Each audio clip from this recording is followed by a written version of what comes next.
atong daygon, atong himayaon ang ngalan sa atong Ginoong Hesukristo karon ug sa tanang panahon. O malikaw Hesus, ubani kami sa among pagpamalandong pagbusog sa among kaugalingon, pinaagi sa imong buhi ug balaan nga pulong.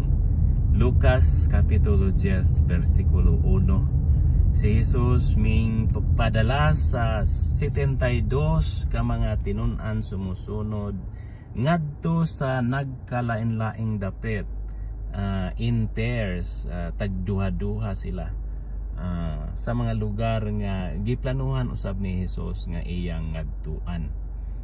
Mao na kini ang bersikulo nga nagpahinumdum kanato.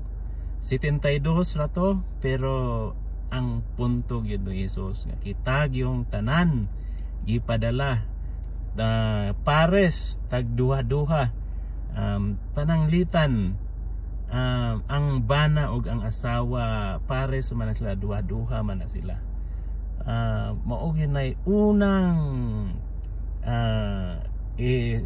panang sanglitanan, unang gitawag sa Ginoo nga mutubag, mudawat sa iyang sangon misyon sa pagkapari, pagkaprofeta ug pagkahari diha sa kaugalingong panimalay, ug ana gyud magsugod pag-umol ang usa ka Kristohanong katilingban, pag-umol sa ilang mga anak nga unta makabaton usab og kahibalo, kaalam mahitungod sa Ginoo.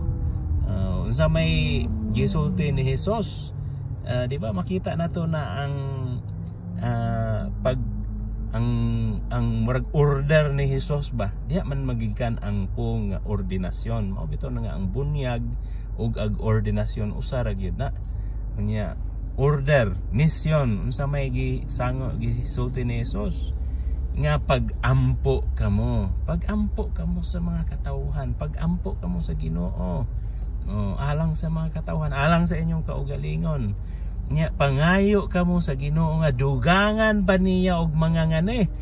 Kinsa man ang mga ngani, kita nga mga nagsangyaw sa pulong sa Ginoo. Unsa may tawag nato diha na mga propeta, mga messengers, mga ambassadors. Kita mo gipadala ni Jesus aron mo sabuwag, mo paambit sa maayong balita sa kaluwasan. Unya giingan pod ni Jesus sila nga ayuha ninyo ang mga alagari ninyo ang mga katawhan.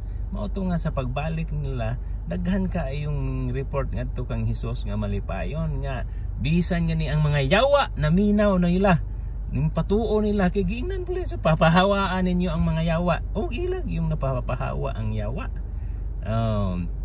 Mauna ni karon mutuo baka niining maong misyon, kay kung mutuo ta that means mutuo gyud ta nga kitang tanan gyud gitawag sa pagkapari, pagkaprofeta ug pagkahari. Dili na pili-pili.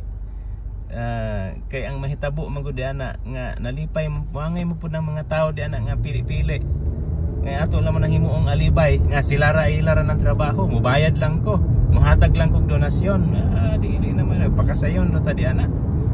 Nya sila po dito nga mao po ilang gituhuan nga gitawag sila sa Ginoo nga sila ra special sila. Lipay po sila nga sila ra mo buhat di ana kay hayahay man pod ang kinabugatan lang asahon kana ramang Charles. Pag yaw-yaw ra may kinalisuran nilang buhaton, di hayahay pas pulis. Dili na maayo.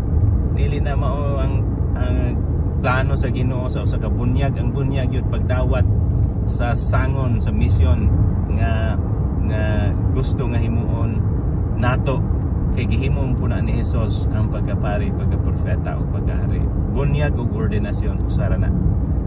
Nagauban ako kanimo Maria diha sa imong mga pagdaig sa Ginoong Dios, manaa kanimo mao ang salalayo gyud kaayo. Daghan kayong salamat sa imong pagkainahan nga sulondon.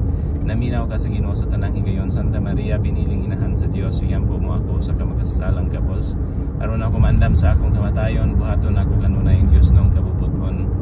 Nagadaig ako kanimo langit nung amahan, gibalaan ako imong ngalan. Daghan kayong salamat sa imong gingharian, imong pagbuot mao'y matuman.